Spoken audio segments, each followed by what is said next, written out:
বেকার বরিশালের কৃতি সন্তান আমাদের সকলের প্রিয় ভাই মাহবুব ভাইকে বক্তব্য রাখার জন্য অনুরোধ করছি।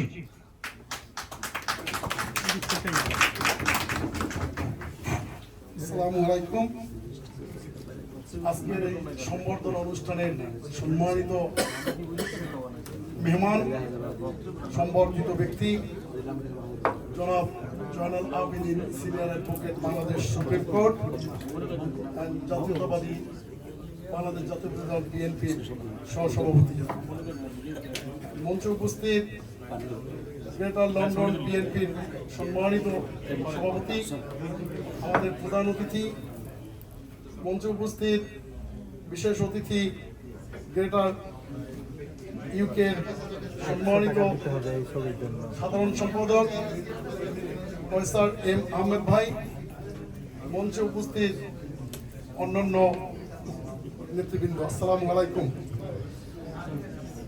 আমি খুব ধন্য, আমার নেতা, আমার যেই কনস্টিটিউশন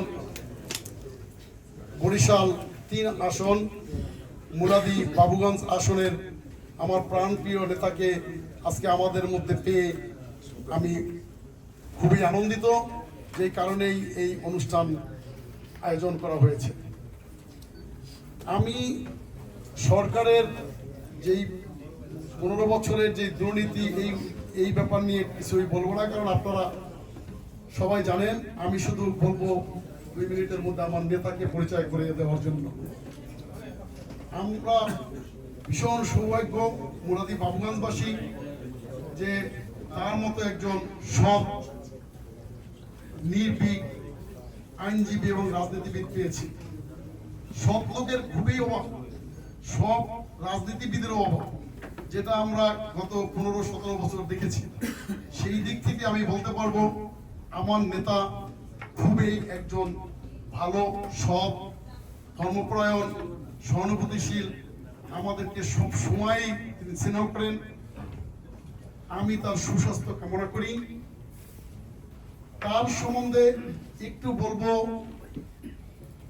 তার যে অবদান বিএনপিতে গত ডিসেম্বরে জাতীয় ইলেকশন, যে ৫৫ ইলেকশনের আগে আপনারা জানেন যে সমস্ত নেতাকর্মী আমাদের সেন্ট্রাল কমিটির বাংলাদেশের সবাই অলমোস্ট জেলে ছিলেন বা পালানো ছিলেন।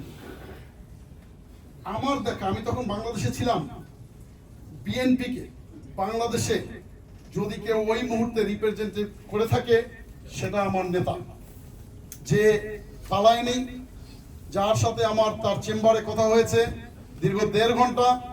তখন এমন একটা পরিবেশ, ঢাকার কোনো লোক সূর্যের আলোতে বেরোতে পারে না, অথচ আমার নেতা সেই দিন ছিলেন। সবাই যখন জেলে, কি করবে কোথায়, তখন সে বিএনপির হাল ধরেছেন। শুধু আইনজীবী হিসাবে না, পুরো বিএনপিকে সুসংগঠিত করে রেখেছেন। সেই অবদান জাতি এবং দল আমরা ভুলে যাব না কোনোদিন। কারণ আমি সেই দিন রাতে আমার সাথে যারা কিছু নেতৃবৃন্দ ছিলেন, তারাও তার অফিসে যেতে ভয় পেয়েছেন, যে এত বেশি আন্ডারকভার পুলিশ ছিল যে সেখানে গেলে গ্রেপ্তার হয়ে যাবেন। আমি তার ওখানে গিয়েছি, সে তার মহামূল্যবান সময় ব্যয় করে বলেছেন যে আমি আজকে মিটিংয়ে যাব না, তোমাকে সময় দেব। আমি ভীষণ খুশি হয়েছি, তার মূল্যবান সময় আমাকে দিয়েছে। তার সম্বন্ধে, তার নির্বাচনী এরিয়া আপনারা অনেকেই জানেন না, যারা ওই নির্বাচনী এরিয়ার তারাই জানবেন সে কতটা পপুলার। গত 3টা ইলেকশনের মধ্যে 2টা ইলেকশনে সে অংশগ্রহণ করেছিলেন।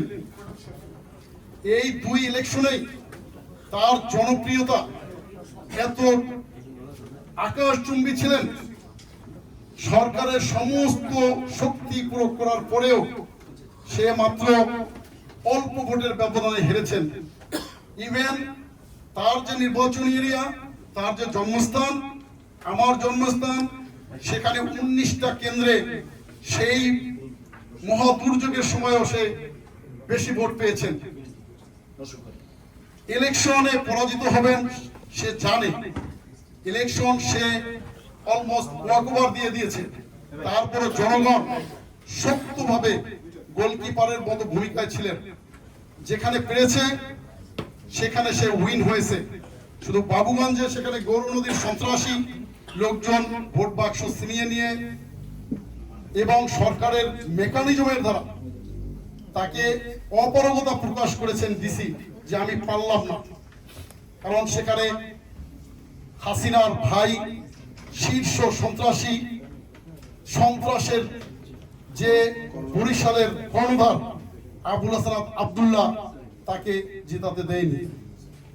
আমি বরিশাল বাবুগঞ্জবাসীকে অনুরোধ করব, আগামী ইলেকশনে আমার নেতা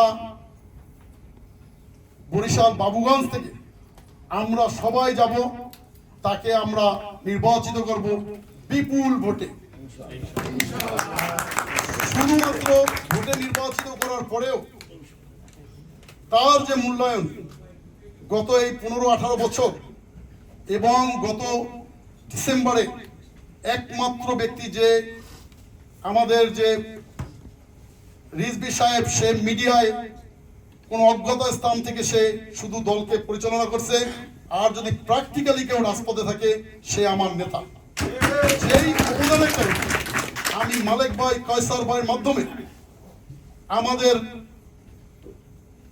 প্রেসিডেন্ট সাহেব, ভারপ্রাপ্ত প্রেসিডেন্ট জনাব তারেক রহমান সাহেবের কাছে এই অনুরোধ করব, আমরা মালিক ভাই আর কয়সার ভাইয়ের কর্মী হিসাবে আমার নেতাকে আমরা আগামী মন্ত্রী পরিষদে আইন মন্ত্রী হিসাবে দেখতে চাই ইনশাআল্লাহ।